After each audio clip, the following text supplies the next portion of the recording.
The week my brother got down on his knees on the kitchen floor and begged me for $15 million, my mother was serving ham on china I had paid for 11 years ago. She didn't remember that part. Nobody at that table knew what I was about to tell them. Nobody knew my name had been on my brother's house since he was 26. Nobody knew I had quietly covered his mortgage shortfalls for over a decade, $7,000 to $1,000, while the family told everyone they had bought their son a home. And nobody knew that 3 days before that Christmas dinner, I had already stopped. The floor was already gone. They just hadn't hit the ground yet. I'm Georgia. I built a company from nothing and sold it for $25 million. And this is the Christmas I finally stopped holding up a house that was never mine to carry. The return. I drove down from Columbus the Sunday before Christmas, the way I had every year since I left at 18. 1 hour 15 minutes of flat gray Ohio highway, then the turn onto my parents' street in Dayton. Same wreath on the door, same plastic reindeer leaning crookedly in the yard. Some things in a family never move. Inside, the old starburst clock ticked over the dining table the way it had my whole childhood, loud in the gaps between things people meant to say but didn't. My mother Carol was pulling a clove-studded ham from the oven, and the smell of it reached straight back to a younger version of me. Georgia, she said, without turning around, set the table with the good china. It's in the hutch. I opened the hutch and there they were, cream plates with a thin gold rim. I remembered the exact store, the exact moment, me at 23, handing my card to the clerk because my mother's was acting up and Brett needed the nice dishes for his housewarming. I was never paid back. I never asked. I lined the plates up one by one, the gold catching the kitchen light. 6 settings. Brett at the head, the way it always was. Me in the chair by the drafty storm door, the one with the latch that never caught right. My father Dennis came in smelling like the garage and clapped me on the shoulder the way you greet a reliable delivery. There she is, he said, the busy one. That was always my name in this house. The busy one, the capable one, the one who didn't need anything. I had paid for more of what was in that room than anyone sitting in it knew, and I was about to find out what 11 years of invisible work was worth to the people who'd never noticed it. The family math. You learn your family's arithmetic early if you're paying attention. Mine was simple. When my brother Brett wanted to go back to school at 26, my parents paid his tuition, twice, because the first time didn't take. When his apartment got too expensive, they covered his rent for 2 years and called it a rough patch. When his truck was repossessed, my father drove out at dawn to pay the lot in cash so the neighbors wouldn't see. I heard these stories secondhand at holidays, told with the warmth of family legend. My own rough patches I handled alone. That was the role. At 18, I asked my mother to co-sign a $400 deposit on a studio apartment. She looked at me over her coffee and said the line I would hear reshaped 100 times over the years, honey, we can only ever back one horse. She meant Brett. She always meant Brett. She believed it the way some people believe scripture, that a son carries a family forward and a daughter carries herself. So I carried myself. I worked doubles. I paid that deposit out of tips. And every Christmas, I drove down and watched the one horse get a little more. That Sunday, lining up those gold-rimmed plates, I nearly convinced myself I'd made my peace with it. Then my mother smiled at me, too warm, too interested, and asked how my little caregiving business was doing. She had never once asked before. I understood then, the way you understand weather before it arrives, that something was already moving toward me. I just didn't know yet what she'd heard. How I got out?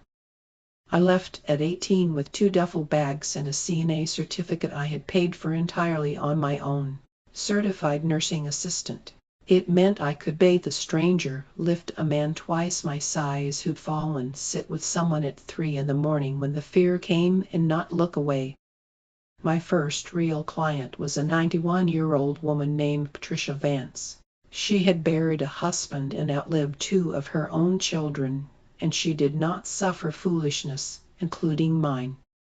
That first week, I apologized for everything: the traffic, the weather, for existing in her space. Patricia set down her tea and looked at me steadily. "Stop that," she said. "People treat you at the price you put on yourself. You're handing yourself out for free." I never forgot it. I started charging what my hours were actually worth. I started saying no. Patricia became, over the years, the closest thing to a real mother I had, which is a strange thing to say about a client. But family is mostly who shows up. I spent 8 years learning the one lesson my own parents never taught me: being needed is not the same as being loved. You can be the strongest person in a room and the one quietly carrying it. I just hadn't yet learned how to put the room down. That lesson was still coming. It came wearing a Christmas sweater. The signature. It happened when I was 23. By then I had something my parents suddenly needed: a clean credit history and a little saved. Brett had found a house in Dayton, a starter ranch with a maple in the yard, and he wanted it badly. The problem was Brett himself. 2 repossessions, a credit score in the basement, and a job he'd held for 6 weeks. No lender would go near him alone. So my parents drove up to Columbus on a Saturday with a folder and a plan. "We just need your name on it," my mother said, sliding papers across my kitchen table, the same table where everything important in my life seemed to happen. "It's a formality. You have good credit. It protects the family." My father added the part that actually got me: "You'd be helping your brother build something. He needs the leg up. You've already got yours." I was 23. I wanted more than anything to finally be the daughter who helped rather than the one who was simply expected to be fine. So I signed. What I didn't understand, what they either didn't explain or didn't care to, was that I wasn't a cosigner the way you'd back a friend. I was put on as a co-borrower, my name beside Brett's on the loan and on the title, like a partner. I even put $4,000 of my own savings into the down payment when the gift money fell through at the last minute. They told me I'd be removed once Brett got on his feet. A year, maybe 2. That was the last time blind trust cost me, because I learned. But my name stayed on that loan for 11 years while the family told anyone who'd listen they had bought their son a house. Equals the trap. I want to be clear. I didn't stay on that loan out of weakness. I tried to get off it more times than I can count. Here's how the trap actually works. When you're a co-borrower, you can't simply walk away.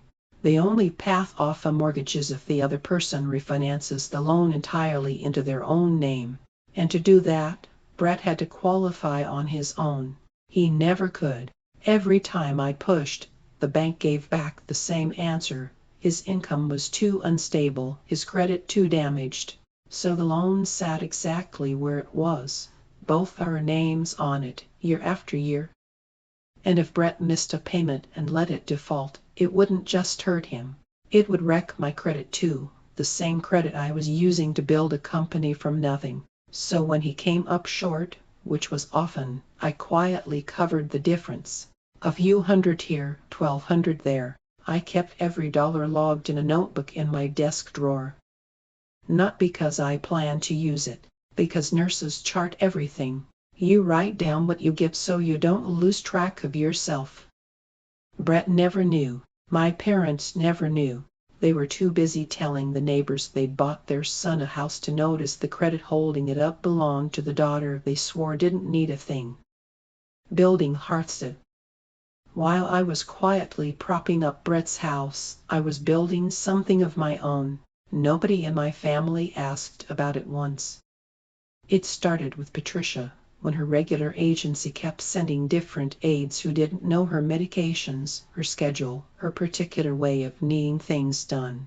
I started filling the gaps myself, first off the clock, then on. Other families in her building heard there was someone steady, someone who showed up, someone who treated their mother like a person rather than a task to complete. I hired 1 aide, then 3. I named the company Hearthstead Home Care because a hearth is what a house is built around, and I'd spent my life making other people's houses warm while no one tended mine.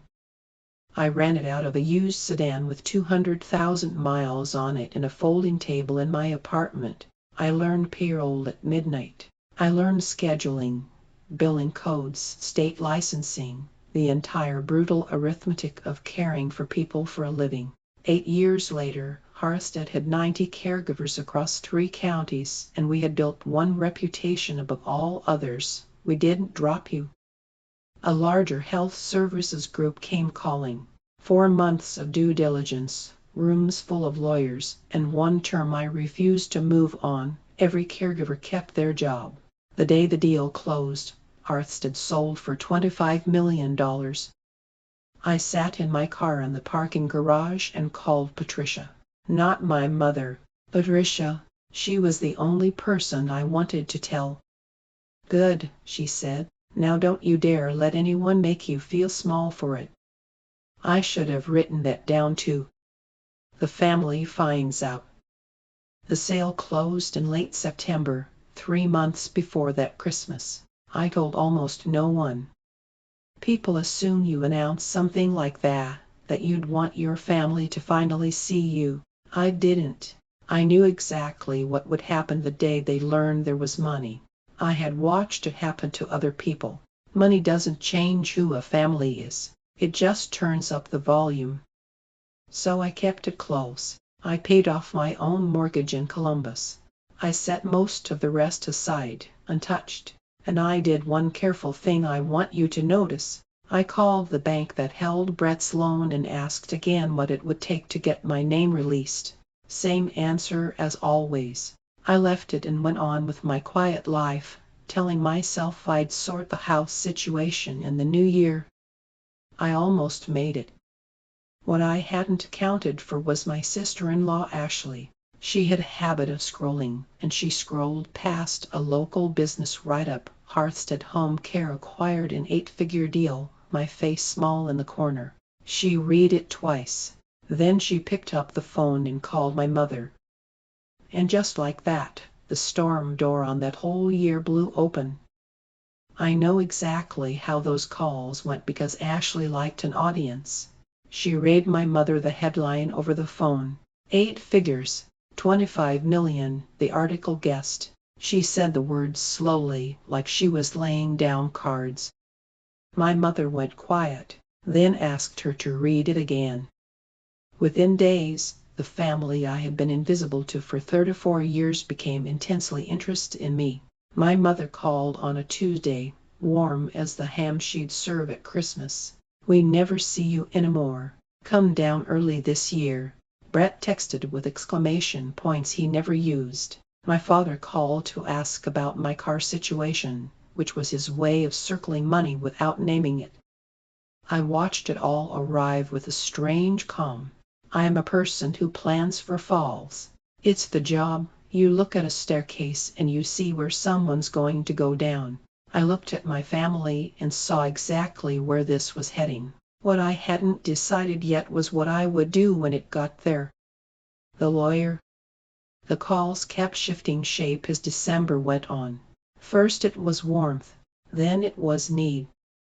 By the second week, my mother had stopped pretending the calls were about missing me. "Your brother's having a hard stretch," she said. "You know how the house eats money." I knew better than she did how the house ate money. I'd been feeding it for 11 years. "He's too proud to ask," she went on, "but a family helps. You're in a position now. He could use a little help getting current. You don't need it. He does." There it was, the old law, freshly pressed, as if need were the only currency that counted, and being capable disqualified you from care. I sat at my kitchen table, the same one where I'd signed those papers at 23, and felt something old and tired finally go cold and clear. I didn't argue. Arguing was the old role, the one where I explained myself and lost anyway. Instead I said I'd think about it, hung up, and did something I had never done in 3 or 4 years of being the capable one. I called a lawyer. Aaron Webb's office was above a bakery, which I took as a good sign. He was a real estate and elder law attorney, 60-something, with the steady calm that comes from watching families do their worst to each other for 30 years. I laid it all out: the co-borrower signature, the $4,000 down payment, 11 years of quiet shortfall payments, the notebook. He listened without interrupting, which lawyers rarely do. "Let me make sure I understand," he said when I finished. "You're not a co-signer. You're a co-borrower. Your name is on the note, and very likely on the title." He let that sit. "That's not nothing. That's ownership." I had spent 11 years thinking of myself as Brett's safety net. Aaron was telling me I was legally half the house. He told me what I could do: sue Brett to recover the $71,000 I covered, petition to force a sale and collect my share, make a great deal of noise, was how he put it.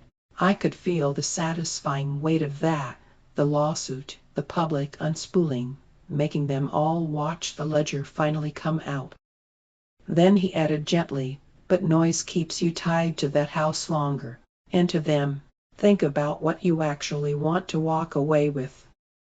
The cleanest picture he drew me was this: a co-signer owes the debt but owns nothing. A co-borrower owns a share in his rights, can't be removed without consent, can't be erased, and the only way off the loan, the only clean way, was for Brett to refinance it entirely into his own name. We looked at each other. We both already knew. In 11 years had Brett's financial picture improved enough to qualify a loan. Brett had refinanced that house 3 times I knew of, pulling cash out each time, leaning harder on the equity my payments had protected. The house was a tower of borrowing with my name holding the bottom brick. "No," I said, "he can't qualify a loan. He never could." Aaron nodded slowly, like a man watching a problem solve itself. "Then you have more leverage than you think. The question isn't whether you can act. It's how loud you want to be when you do." I drove back to Columbus that afternoon with 2 roads in front of me. The notebook. That night I did what I always do when something important needs understanding. I charted. I pulled every document I had access to as a co-borrower, which turned out to be a great deal, because the bank had been sending me statements and notices for 11 years that I had filed carefully without ever quite reading. I laid it all out on my kitchen table: the refinance history, the payoff quotes, the full paper trail of Brett's house. The original loan had been modest. Then came the refinances, each one pulling cash out for something: a boat 1 year, a business opportunity another. Tuition my parents thought they'd paid outright had been quietly rolled into the house. Every refinance, my name went along for the ride, because you can't refinance a co-borrower's loan without the co-borrower. Each time they'd slide pages across the table, point to my line, and I'd sign. I never read past my own signature. This was the first night I read the whole history flat. The house, my parents told everyone they'd bought their son outright, was leveraged to its ceiling, and the only reason it hadn't collapsed under its own weight was a daughter who quietly covered the months it came up short. The next morning I found the original folder, soft at the corners from 11 years of moving it without opening it. I made coffee, sat down, and read the closing documents the way I read a patient's chart, slowly, looking for the thing that mattered. Page 4 was the note, and there at the bottom, beside my brother's looping signature, was mine. Georgia Palmer, 23 years old, in blue ink, the signature of a girl who thought she was finally being trusted with something. I took out the notebook. My real notebook, the one where I had charted every shortfall for 11 years. And I added it all up for the first time. I had never let myself do the total before. $71,420. 71,000. In a family where I'd had to pay my own apartment deposit out of tips at 18. I didn't cry. I just looked at page 4, the blue signature, and that number, and I understood that I'd been telling myself the wrong story my entire life. The story where I was the one being carried. The ledger ran the other way. Patricia's question. I called Aaron and told him to start building the recovery case, the lawsuit, the petition, a whole loud unburdening. He warned me again, gently, that it would tie me to all of them for a year or more. I said I understood. For a few days, I believed this was the strong move. Word got back to the family the way it always does. Ashley heard I'd hired a lawyer. My mother called, rattled, genuinely rattled for the first time, demanding to know if I was really going to drag your brother to court over a house. I didn't deny it. I let them sit with it. Imagine the courtroom, the public accounting of everything they'd hidden. I'm not proud of how good that felt. Then one morning it caught up with me. I was in the shower when I realized I was rehearsing my testimony out loud, arguing with a Brett who wasn't even there, the water gone cold around me. I had spent 34 years living inside that family's kitchen. Now I was drawing up plans to build a new room onto it, one with a witness stand. A lawsuit would keep my name welded to that house through every hearing. It would make me, once again, the one holding the whole thing, just in a different building with worse lighting. I might win, but I'd still be carrying the house. And I was so tired of carrying the house. I went to see Patricia. She was 91 now, sharp as anyone half her age, living in a tidy assisted living unit she and I had picked together.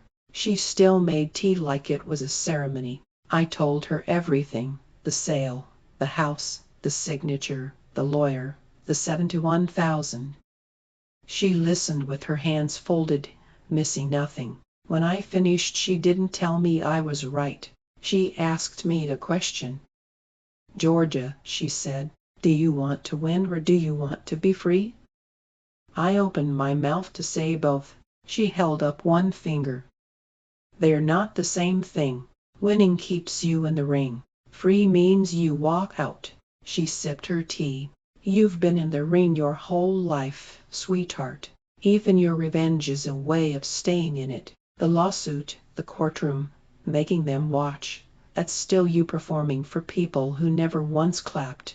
She set the cup down. Don't fight them for the house. Just stop holding it up. Let the house tell them the truth you've been too kind to say. Something turned over in me, quiet and final. I'd been planning to throw the full weight of that house at my family.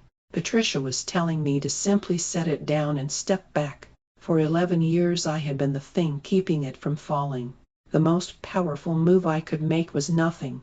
I just had to stop. The letter. I drove home with Patricia's question turning over in me. Somewhere on that gray highway, it clicked into place. I didn't need a courtroom. I didn't need a single raised voice. I just needed to stop being the floor. Here was the truth of it. For 11 years, the only thing keeping Brett's house standing was me quietly curing the shortfall so the loan never defaulted. If I simply stopped, the house would come due on its own. Brett would fall behind the way he always did, and this time no quiet check would appear. The only exit for him would be the one I'd been pointing at for a decade, refinance into his own name, which he could not do. Without me, the math had one answer: the house would have to sell to pay off the loan.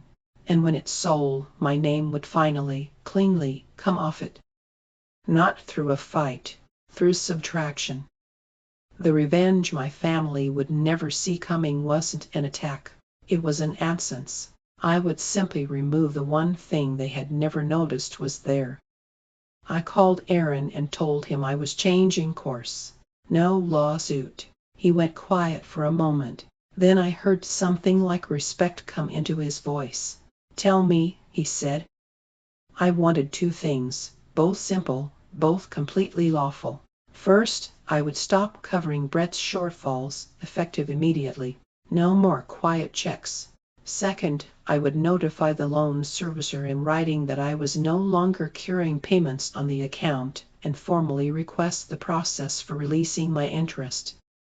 Aaron helped me draft the letter that afternoon. It was short and unremarkable, the kind of letter that changes a life without raising its voice. I stated my position. I requested a payoff figure.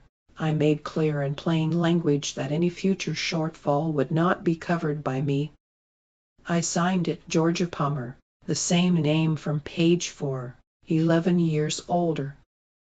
Then I mailed it 4 days before Christmas. The decisive moment in this whole story didn't happen at the dinner table. It happened at a quiet post office on a Wednesday with no one watching. By the time I drove down to Dayton for Christmas, it was already done. The floor was already gone. The house was already falling. They just couldn't feel it yet. I'd be sitting in the chair by the broken door when the first crack reached them. The Christmas dinner was at 6. I arrived at 6 exactly. I wasn't about to give anyone the extra grievance of being late on top of everything else. The house smelled the way it always had. Clove ham, pine, the little ceramic Christmas tree on the sideboard with its plastic-like pegs, the same one my mother had set out every year of my life. The starburst clock ticked over the table. The good china out again. Brett at the head. Me by the door. They were all there. My mother, tight-faced and certain of her own righteousness. My father, who wouldn't meet my eyes. Brett, gray and hollow, a man who hadn't slept, which he hadn't. Ashley perched beside him, watching me the way you watch whether you helped start. 2 aunts who had clearly been briefed, their faces arranged into polite disapproval. The whole jury assembled. I sat in my chair by the broken storm door. The latch ticked against the frame in the December wind, that small familiar rattle, the sound of the one thing in this house nobody but me ever bothered to hold shut. I folded my hands and I waited. I had learned a long time ago, sitting with frightened people in the dark, that you don't fill a silence to make yourself comfortable. You let it do its work. Brett didn't make it through grace. He set down his fork before the plates were even full, looked at me with eyes already wet. "I'm going to lose the house," he said, his voice cracking. "Do you understand that? They're going to take my house." My mother reached for his arm. My father studied the ham. "I've got a wife. I got a life in that house. And you're sitting on $25 million. He said the number like an accusation, like I pulled it from his pocket. "You could fix this with one phone call." I kept my hands folded. "How much do you think would fix it, Brett?" He named a figure, then a bigger one. By the time it was out of his mouth, the number had become 15 million. 15 of my 25. As if the company I had built through 8 years of 100-hour weeks was a family pot he'd somehow been a silent partner in. And then my brother, 37 years old, slid out of his chair at the head of the table and went down onto his mother's kitchen floor on his knees, actually crying, the way I hadn't seen him cry since we were small. "Please," he said, "please, Georgia, you're my sister. Don't let them take everything." My mother stood up so fast her chair scraped back. "Look at what you're doing to him," she screamed. "Look at your brother. You did this. You walked in here with your money and you stole his future." The starburst clock ticked. The latch rattled. My brother wept on the linoleum and my mother screamed that I was a thief, and every face at that table turned toward me waiting to see me cave the way I always had. I didn't. I looked at all of them very calmly, and I felt, of all things, a kind of peace. because I was the only person in that room who knew what was actually true, and I was about to say it once, plainly, in front of all of them, and then never explain myself in this house again. The truth. I didn't raise my voice. I have learned that the quieter you get, the louder a room has to become to hear you, until everyone is leaning in despite themselves. I want to say one thing, I said, and then I'm going to finish my dinner and go home. My mother was still standing, still breathing hard. Brett looked up from the floor. That house, I said, has had 2 names on the loan for 11 years. Brett's and mine. Silence. My father's head came up slowly. I'm not a cosigner, I said. I'm a co-borrower. I own half of it. I have since Brett was 26, when no bank on earth would lend to him a loan, and Mom and Dad drove to Columbus and asked me to put my name and $4,000 of my own savings on the line so the family could buy its son a house.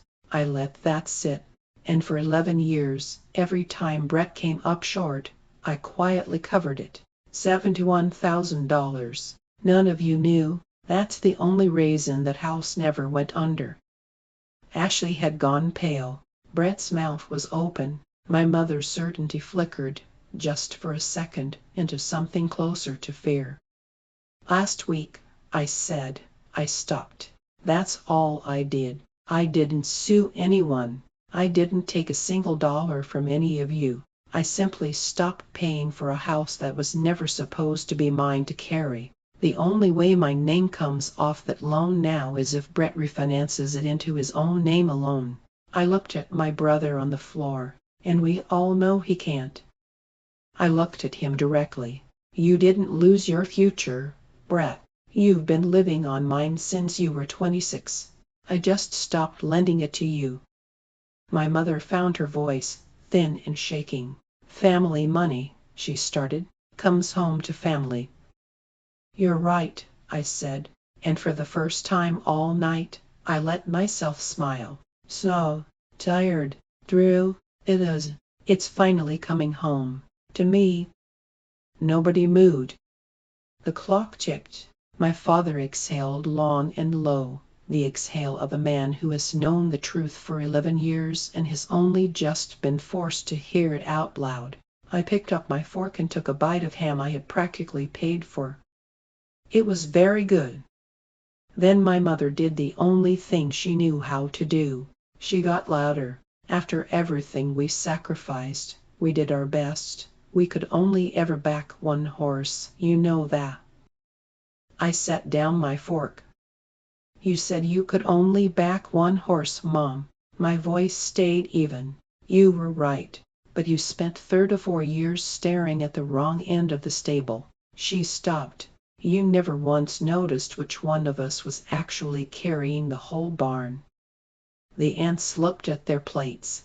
Ashley had shifted an inch away from Brett, the way people do when they realize they've backed the wrong hand, and my brother, still half on the floor, looked at me with an expression I had never seen on his face. Not anger, not even shame exactly. Recognition, the dawning, 11 years late, of who I had actually been to him, what it had cost, how little any of them had ever turned around to see. I stood up. The chair by the broken door scraped back. The latch rattled in the wind. I put on my coat. My mother was still talking, her words getting smaller the way a storm sounds once you've driven past it. I'm not angry at any of you, I said from the doorway, and I meant it, which surprised me most of all. I'm not going to fight you. I spent my whole life in this family's ring. I'm finally walking out of it. I looked at Brett. I hope you figure out the house. I really do, but I won't be the one who figures it out for you. Not anymore. I looked at my parents. Don't call me about money. I won't answer. If you ever want to call me about anything else, anything that isn't a number, I'll pick up. The choice is yours. It always was. Then I opened the storm door and the December wind caught it. The broken latch banged against the frame the way it had my whole life. For 34 years, I had been the one who turned around to ease it shut, to hold the cold out so everyone inside stayed comfortable. I stepped onto the porch. I let the door swing. I didn't reach back. Behind me I heard it bang once, twice, loose and rattling in the cold. And then I was down the steps and into the dark. And for the first time in my life, the latch was somebody else's problem. The aftermath. Here's how it landed, because I know you want to know. Brett couldn't refinance. Of course he couldn't. The servicer did what servicers do, sent notices, gave Brett a window to bring the loan current, waited out the required timeline. He couldn't cure it. No quiet check came from Columbus to rescue it. By 3 months into the new year, the window had closed, the account was too far behind to save, and the lender moved to recover what it was owed. The house went up for sale to pay off the note. It sold in the spring to a young couple expecting their first baby. I liked that. At least the maple in the yard would shade someone who'd earned it. When the loan paid off at closing, my name came off the note. 11 years gone with one line on a settlement statement. I was free, not through a fight, through subtraction, exactly the way I'd planned it. My father's retirement turned out to be thinner than my mother had ever understood. He had pulled equity from their own house years ago to bail Brett out, money she hadn't known about. They downsized quietly, the way they did everything that embarrassed them. Ashley left Brett within the year. Her loyalty, it turned out, had been to a house and a status. Once those were gone, so was she. Brett rents now, the way I did at 18. I hear he's learning the arithmetic the rest of us learned a long time ago. I didn't celebrate any of it. There was no triumph in watching a family I had loved come apart along the seams they had sewn themselves. But I slept. God, I slept. I took a piece of the money and did one thing with it that mattered to me. I started a scholarship for CNAs, women putting themselves through certification the way I had, women paying their own way before anyone thought to hand them anything. I named it for Patricia Vance. She came to the first ceremony in a wheelchair, 92 years old and fierce as ever. When they read her name aloud, she gripped my hand hard. "There," she said quietly. "Now that's family money coming home." We laughed until we cried. My parents weren't there. They didn't know about it. And for the first time in my life, that absence didn't feel like a wound. It just felt like quiet. The good kind. I learned something at that table that I wish I'd known at 18, sitting in the drafty chair by the broken door. You can love people with your whole heart and still refuse to be the floor they stand on. You can be the strongest one in the room and still be allowed to set the room down. And the day you finally stop catching everyone who was happy to let you fall, you discover the one thing they never wanted you to find out. That you were never the one who needed holding up. You can stand. You always could. That's the story of how one quiet daughter took her name back. The good china, paid for, $71,000 that nobody ever thought to thank her for. If you've ever been the net a family forgot to see, hear me, you're allowed to step aside and watch what learns to stand on its own. Tell me in the comments the day you finally stopped holding something up. Share this with someone still carrying a house that was never theirs. And subscribe. Your boundary is next.